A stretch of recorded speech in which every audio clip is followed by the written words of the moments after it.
Hi, my name is Tiffany. Welcome to Present for Myself. I started this video several times because I had a visceral reaction every time I would look at my notes about argumentative people. When I thought about the amount of time I spent over the course of my own life dealing with people who only wanted to argue. They did not want to educate. They did not want to have healthy discourse. They do not want to have anything conversational that builds, that causes you to see a different or new perspective, nor do they want you to cause them to see a different or new perspective. All they want to do is win. I say that from a place of experience, having dealt with them over the course of my life, over the course of my career as a coach. And I've seen some change, I really have, with education and help and oftentimes therapy, but those who refuse to, I have nothing to do with them. The difference between an argumentative person and a person who likes to converse or debate or engage in healthy discourse is that the latter three are those that really want to grow. They want to learn. They want to build with you. They enjoy the passionate, exchanges that come over a meal, or talking about that movie you saw, or talking about something when it comes to world issues or what have you. They learn, they change their perspective, and sometimes they even change themselves or their way of doing something as a result of something they've learned. Or maybe they walk away feeling good because you've been taught something. And you say, oh my gosh, I really love dealing with you. I like talking with you. I like the discourse that we have because I always walk away enlightened. And then they might say, well, you drop jewels on me too. And so we both grow from this. And that right there is beautiful. However, the person who just likes to argue, all they want to do is win. They don't care what you say. They're going to find a way to disprove it within the conversation, at least in their own mind. They're going to find a way to misunderstand you. We say oftentimes, don't deal with someone who their primary objective is misunderstanding you. I say, stop dealing with people who are committed to misunderstanding you. And I got this in my mind the other day. It's not so much that they're committed to misunderstanding you as it is they are committed to making you feel misunderstood. The operative words there being you and feel. They want you to feel misunderstood, because when you feel misunderstood, you feel disconnected, misrepresented. You feel like you don't belong. You feel somehow odd or weird or off, and like there's something wrong with your perspective. And in feeling that way, you can't fully be yourself. You feel invalidated. You feel restricted in your thought processes, and they like that. So when you're talking about an argumentative person, you're not talking about someone, like I said, who just likes debate and healthy discourse. An argument is in and of itself two opposing ideas that are just different. They're divergent. And it's okay to have ideas that are not the same, but when they oppose one another and then you handle them by talking about them in a heated or condescending or petty way, now you're engaging in arguments and you're dealing with an argumentative person who walks up on the scene just to be different. Years ago, I used to teach this class at a local community center. And there was this man that would show up. It was open to the public. And there was this man who would show up, and everything I said, he had something negative to say. Just negative. It didn't matter how good the point was. It didn't matter how many people said, I really learned from this tonight, or thank you. I never looked at it that way. He would always raise his hand and just want to argue back and forth. Somebody in the audience finally said, I notice you come here every week, and all you ever have to do is raise your hand and just go back and forth. And she doesn't even go back and forth with you like that anymore. But you always want to raise your hand with some sort of contrary opinion. And he said, well, the reason I do that is because it is my objective and my goal in life and my calling, I dare say, to go places where I feel like information is not, being shared that's appropriate or proper. And then I can correct. I feel like I'm enlightening people by doing that. And I just looked at him like, you know what? You are here because you don't have your own platform.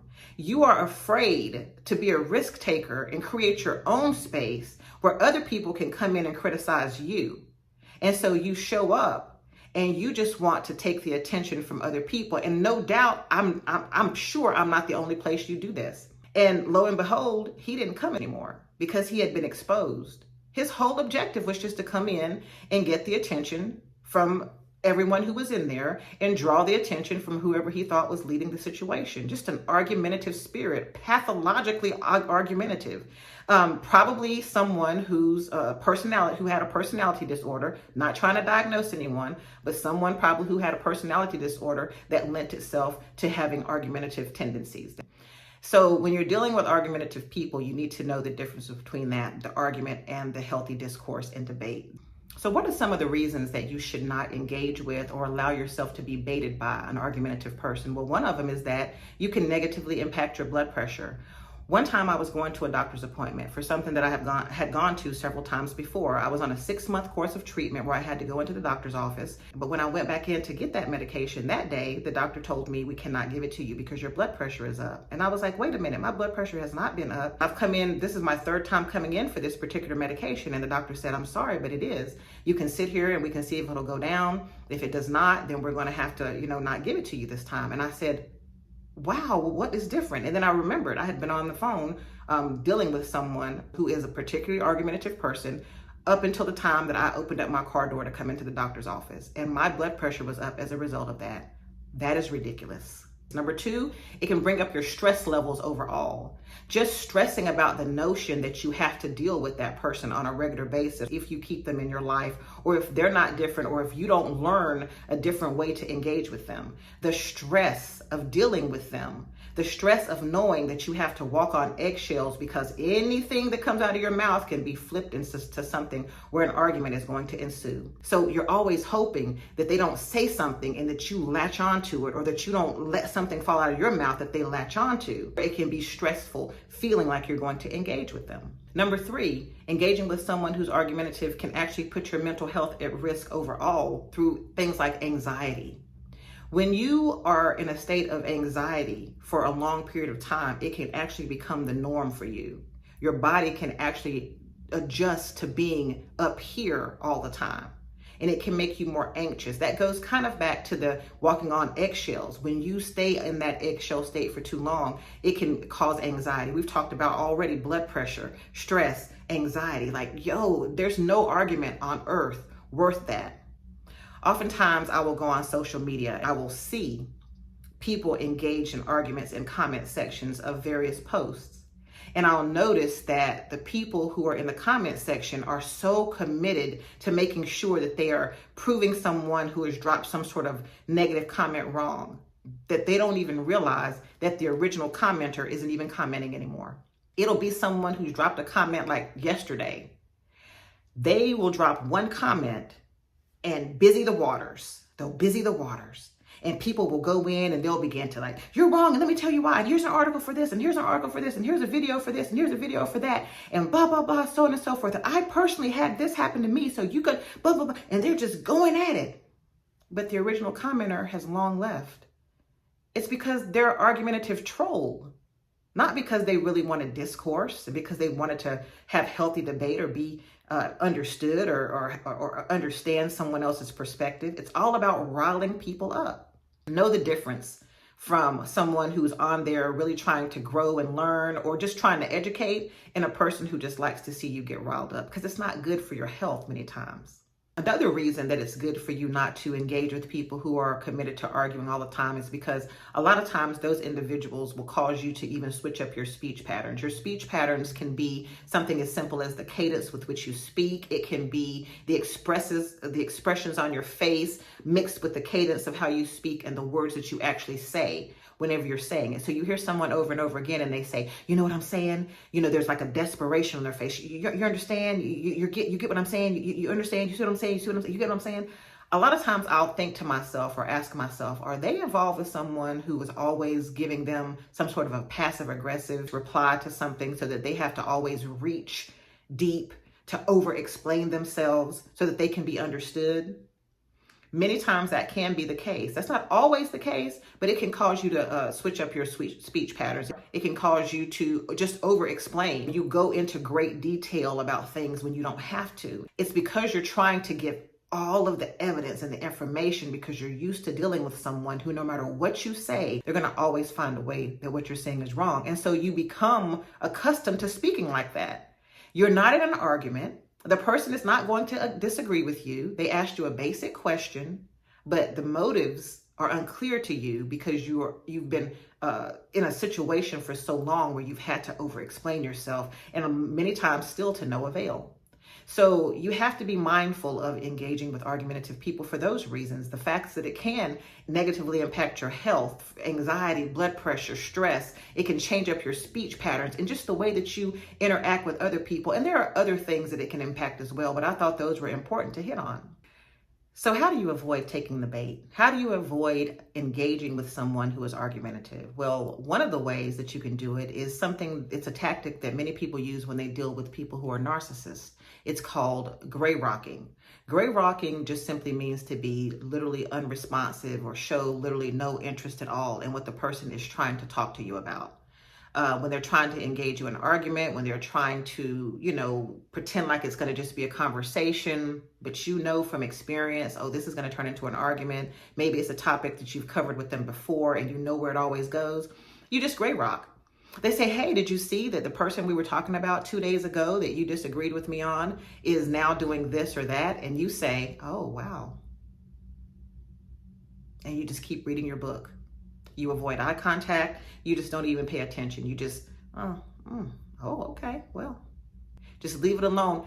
And you do it in a way that just seems like you've got something else going on. You just don't give it to them at all. Another way is something called yellow rocking. It's a take on gray rocking, but it involves giving a little bit more, niceties, just a subtle little bit of interest. Oh, really? The person that you said the other day, you said that is something else. I tell you what, this world, you just don't give them what they want. Don't give them that energy. Don't give in to what it is that they want. They want the fight. They want your energy. They want your passion. They want your engagement. Don't give it to them. Just refuse. Just gray rock, yellow rock. A lot of times when you're unresponsive and they realize that you're not taking the bait anymore, think about it. You throw a piece of bread out into the water on a loop. Oh, I don't fish, but on the hook. You put it out into the water. And if the fish aren't biting, what do? You go somewhere else. You go to another part of the lake. And over time, they'll realize you're not the one. It doesn't always work that way. And it's with any advice that I give. I would say, seek counsel and therapy if it's something that is very, very intrusive in your life and that is dangerous, or what have you. But overall, I really feel strongly like, we just give people too much energy. We give them too much of our time, our valuable, valuable time. Another way that you can avoid dealing with somebody on something is simply to walk away. They say, I'm not going to deal with you on this today or tomorrow or ever. Not when this energy is attached to it. Not when all you want to do is argue. I like watching episodes of Modern Family where the patriarch of the family, Jay, when he gets particularly frustrated, he always says, we're done here. I like that. We're done here. At least I know I am. Okay? And unless it changes, unless the energy changes, unless we get a third party in to help us with this matter, and see, that'll get a person right there who's just trying to argue. I just want to talk. No, you don't. And I said no. A third way that you can not allow yourself to be baited is just to disengage skillfully, meaning you just tell them, you know what, I was not expecting this conversation to take this turn, and now I feel like it's not something I really have the bandwidth for this level of emotional output. So I've got to disengage from this. I'm going to have to just disengage and opt out at this point. Or you can say, oh, look at the time. I've got something else that I need to be concerning myself with. And that concern might just be freely thinking without arguing with them. It can be anything where you decide you don't want to be a part of this anymore. Another way that you can not allow yourself to be engaged by that person is simply not having those types of people in your life at all. Sometimes you can't help it. Sometimes it's a boss or a manager. It can even be a spouse, someone who's very dear to you, a friend or what have you. And it may come to the place where you have to sit that person down and say, listen, either you get some help for your argumentative ways, or we can't be together like this, or I'm not going to be able to stay connected to you in this way because it's not healthy for me. It might mean the end of a relationship. I know I talk about that type of stuff a lot, but it's because I'm not a person who is a slave to relationships that do not serve me in a positive or healthy way. And none of us should be. I don't follow social constructs or familial constructs when it comes to what I allow myself to be put through. I refuse. It keeps you healthy, it keeps you grounded, and it keeps you purpose-filled and pursuing your purpose without having to take all these exits and stops to deal with the toxicity of the relationships that you've allowed in your life. There is no relationship that is worth your health and your well-being and your ability to be mentally stable to do what it is that you were sent here to do. And the last way that you can choose not to engage is to release your need to be understood. Because remember this, oftentimes it's not that they misunderstand you. They want you to feel misunderstood. I've said that several times and I'll keep saying it. They want you to feel misunderstood. So release your need to feel understood and just know that you're understood. Sometimes you know they understand you. And even if they don't get it, sometimes you may not be the person that's sent to help them get it.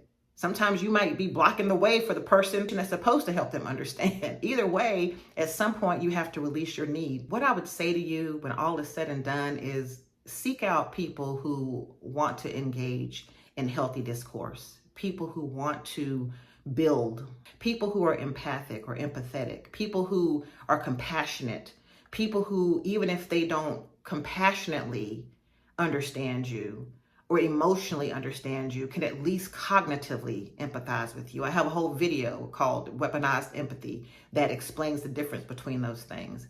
People who want to grow with you and build with you, you'll feel that. You'll walk away from those conversations feeling edified. Whether it's a love relationship where you're falling in love with someone, or whether it's a relationship where you're supposed to build intellectually with somebody, you'll know the difference between the two. You won't feel tired and drained. You'll actually have spent time with them that normally would be a tiring amount of time, but you feel somehow energized. I'm not saying that you don't want to be challenged. I'm not saying that you shouldn't seek people who have different perspectives than you. I'm actually saying that. But you should be able to sow into one another and trade jewels with one another to help each other grow. I don't have time to be dealing with argumentative people. They've taken, and I've allowed them to take, by way of engaging with them and being a part of that equation with them. They've taken so much from me. Those relationships have left me drained and depleted at times. I hope that you're still being present for yourself and choosing not to engage with argumentative or toxic people of any kind. If you must, that you do it from a strategic place that keeps you whole and well and able to continue to show up for yourself and also affect the greater good. Sometimes when we don't know the words we hum,